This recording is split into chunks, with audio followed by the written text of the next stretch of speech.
You won't believe what I'm about to tell you, but every single word of it is true, and it still shakes me to my core whenever I replay it in my head. Imagine working your heart out every single day, providing, sacrificing, and doing everything you can for your kids, only to realize that the very person who swore to stand by you, who claimed to love you, who promised to protect those same kids with equal devotion, could not only betray you but also abandon the most innocent souls in the equation. When I say betrayal, I don't just mean the late-night texts I stumbled upon, or the suspicious calls she would take in another room. I mean betrayal on a level that destroyed not just my trust, but my children's sense of safety and love. My ex, the woman I once believed would walk through fire with me, turned out to be the kind of person who not only cheated behind my back, but also used my children as pawns in her twisted game for money and status. At the start of this nightmare, the court had ruled that I should pay her $12,000 every single month in child support. That's right, $12,000. A staggering amount that I willingly paid because I thought, at the very least, this would guarantee that my kids would be taken care of. I imagined them having secure housing, fresh clothes, healthy meals, extracurricular activities, and maybe even the stability that could shield them from the emotional damage of a broken home. But the cruelest twist in all of this was that the money, my hard-earned money, never truly reached my kids the way I hoped it would. Instead, it became a golden ticket for her new life, a life she lived without shame, parading her designer bags, lavish vacations, and constant posts on social media showing off nights out, while my children were left to wonder where their mother really was when they needed her most. The hook in this whole tragic story is not just that I was cheated on or that I lost money, it's that my children, the very reason for everything I do, were abandoned in a way that scarred them, while she collected $12,000 every month under the guise of being their caregiver. And as I unravel this entire story, you're going to see how betrayal can slice deeper than a knife, how selfishness can destroy lives, and how resilience is the only thing left to hold onto when the world you've built comes crashing down, leaving you and your children to pick up the pieces in silence. When I first agreed to the $12,000 monthly child support, I convinced myself that no matter how unfair it might have seemed, it was a price I was willing to pay for the comfort and stability of my kids. I told myself, this is for them, not for her. I didn't want to be one of those parents who quibbled over every dime, who turned money into another battlefield in an already broken relationship. I thought, maybe if I just gave her what she wanted financially, she would at least show up emotionally for our children. But that illusion shattered quicker than I could have imagined. At first, she pretended she'd show up to school events, take photos, hug the kids in front of others. But the moment the spotlight was off, her interest disappeared. I noticed it in little things like how the kids would tell me they had cold cereal for dinner, or how their shoes were falling apart while she walked around in the latest luxury sneakers. I noticed how they craved her attention, calling her and waiting hours for her to return their calls, only to hear her say she was busy or out with friends. The truth became undeniable when I realized that while $12,000 left my bank account each month, my children were still showing up at my house with worn-out clothes and hungry stomachs, begging for real meals. I can't describe the anger that boiled inside me when I realized she was taking what was supposed to be for their well-being and using it to fund her nightlife, her shopping sprees, her endless vacations. She flaunted trips to Miami, Vegas, and even Europe, while the very children who made her eligible for that money were left wondering why their mom was never around. It was like living in a twisted nightmare where the courts had handed her a blank check, and she used it not to mother her kids but to fund the lifestyle of someone who had abandoned every ounce of responsibility. My kids began to change too. I saw the sadness in their eyes, the way they hesitated to ask about her, the way they stopped expecting her to show up for birthdays, school plays, or doctor's appointments. She wasn't just absent physically, she was absent emotionally, spiritually, and morally. And the cruel irony was that, on paper, she looked like the devoted parent, the one who had custody, the one who received child support, while I was painted as the father, just paying his dues. But the truth was so much darker. She abandoned them, and I was the one left to carry not just the financial burden, but the emotional wreckage of children trying to make sense of why their own mother treated them like baggage she never wanted to carry. The betrayal burned deeper every day, and yet, as painful as it was, I knew I had to keep going for the sake of those kids, because if I broke, if I gave in to bitterness or despair, then they would lose the only parent who truly showed up for them in the end. The real breaking point came one rainy evening when my youngest daughter, only 7 years old at the time, asked me the kind of question no child should ever have to ask. "Daddy, why doesn't mommy love us anymore?" That question hit me like a freight train. I tried to hold myself together, to keep the tears from spilling out, but my voice cracked when I told her, "Mommy loves you, sweetheart. She just doesn't know how to show it right now." Deep down though, I was furious at the reality. My daughter wasn't asking out of curiosity. She was asking out of pain, confusion, and a growing awareness that her mother's absence was not an accident but a choice. How do you explain to children that their mom, the woman they should have been able to count on for unconditional love, had traded her family for shallow nights of partying and empty relationships? It felt impossible to balance telling them the truth while still trying to protect their hearts from the cruelty of it all. I noticed my son withdrawing into himself too. This bright, energetic boy suddenly became quiet, his grades slipping, his laughter replaced by silence. He didn't want to talk about her, but I could see the storm brewing inside him. The hurt he tried to swallow every time his mother canceled on a weekend or skipped a birthday. And while my kids were silently carrying this heavy burden, I was still sending out $12,000 every month. Watching as my ex plastered her social media with filtered smiles and champagne glasses, friends of mine would occasionally send me screenshots, asking if I'd seen her flaunting a new vacation or posting a new man on her arm. I stopped looking after a while because every image was another dagger in my chest.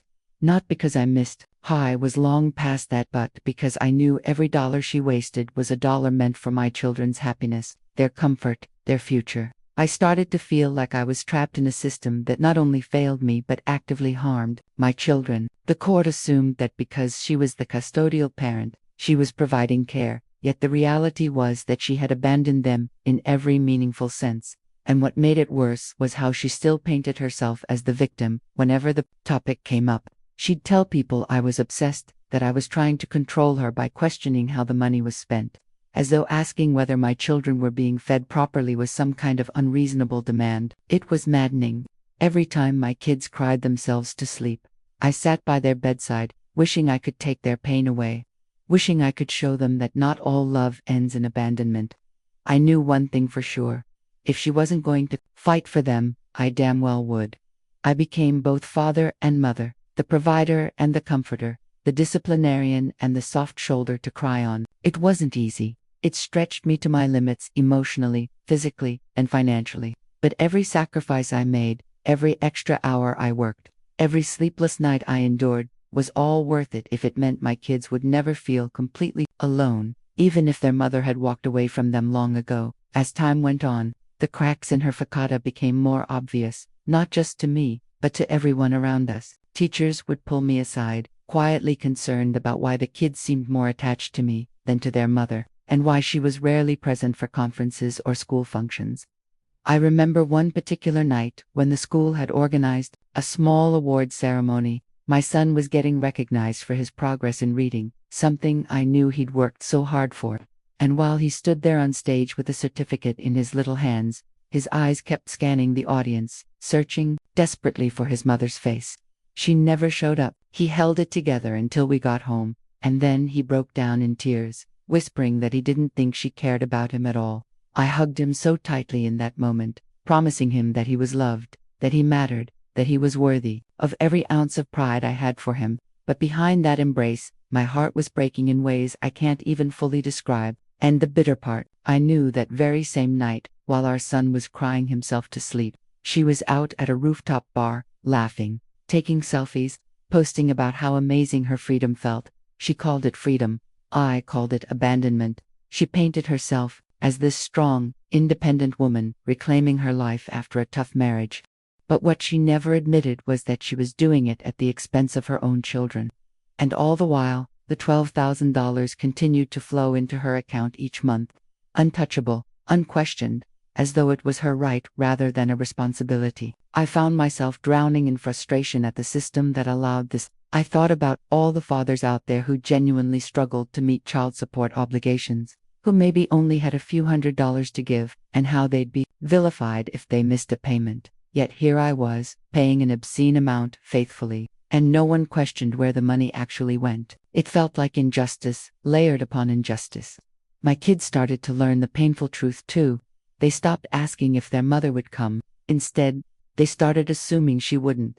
Birthdays were spent with one empty chair at the table. Holidays felt like reminders of what was missing rather than celebrations of what we had. And through it all, I tried to hold on to my sanity, to stay strong for them, even though inside, I was exhausted. I couldn't let them see me crumble. They had already lost one parent's presence. They couldn't afford to lose mine too.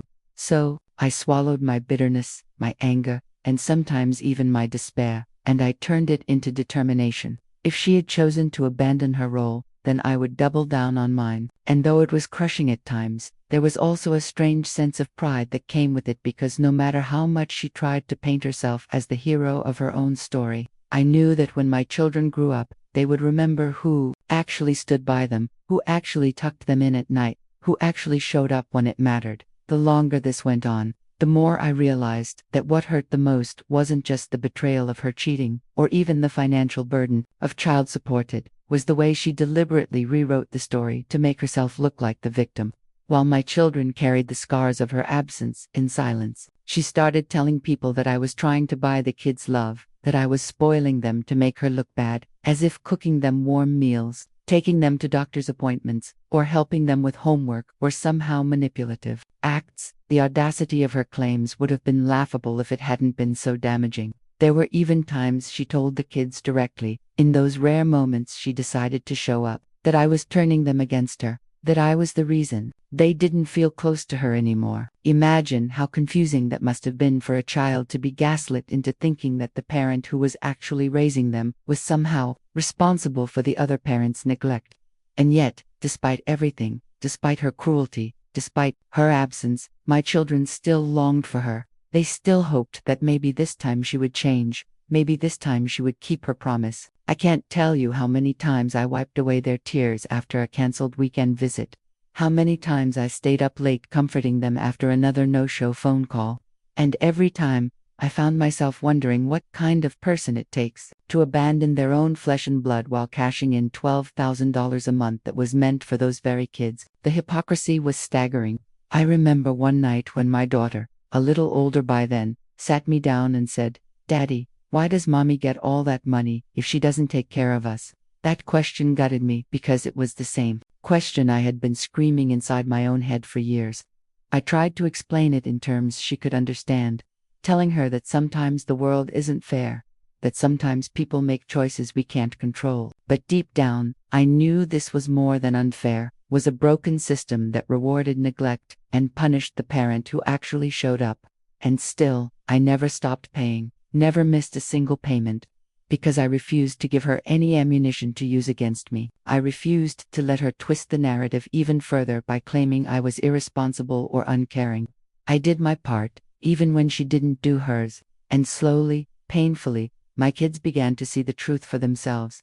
They saw who packed their lunches every morning, who sat in the bleachers at every game, who clapped the loudest at every recital, who stayed up with them when they were sick, and who loved them without conditions. They didn't need me to say a word against her anymore. Her absence spoke louder than anything I could ever say, and while the injustice still burned in me every time I wrote that check, there was also a deep, quiet satisfaction in knowing that, no matter how much she abandoned them, I never would. That in the end, what this entire ordeal taught me is that money can never replace love, attention, or presence, no matter how much of it is thrown around. $12,000 a month might sound like a fortune to anyone listening, and maybe that's why so many people believed she was doing right by our children.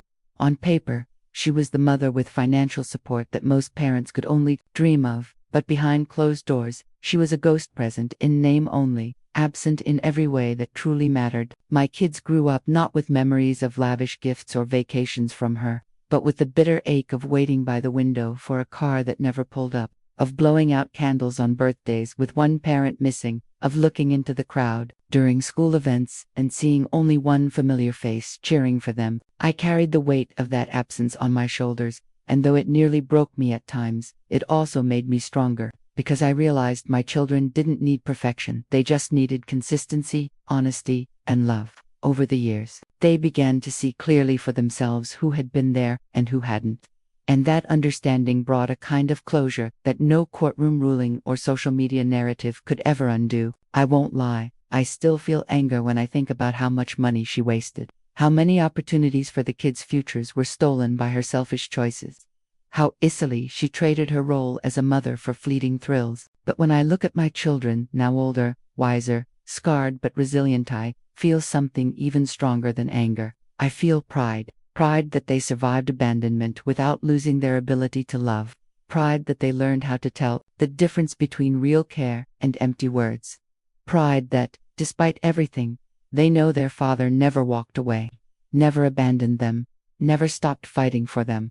And maybe that's the ultimate twist in this whole story. She thought she could cheat, lie, and abandon us while still reaping the benefits. But in the long run, all she gained was temporary highs and shallow applause from strangers. What I gained was something permanent, the unbreakable bond between a father and his children, a bond forged not in luxury or ease, but in struggle, sacrifice, and unconditional love. So if you're listening to this and you've ever felt like the system is unfair, or like betrayal has left you shattered, let my story be a reminder. You can't control what someone else chooses to do, but you can control how you show up for the people who need you most. In my case, it was my children, and no amount of money, no legal ruling, no abandonment could take away the one thing that mattered most, that when everything fell apart, I was still there. And at the end of the day, when my kids look back on their childhood, they may remember the pain of her absence, but they'll also remember the strength of my presence. That, more than anything, is worth every sacrifice I ever made.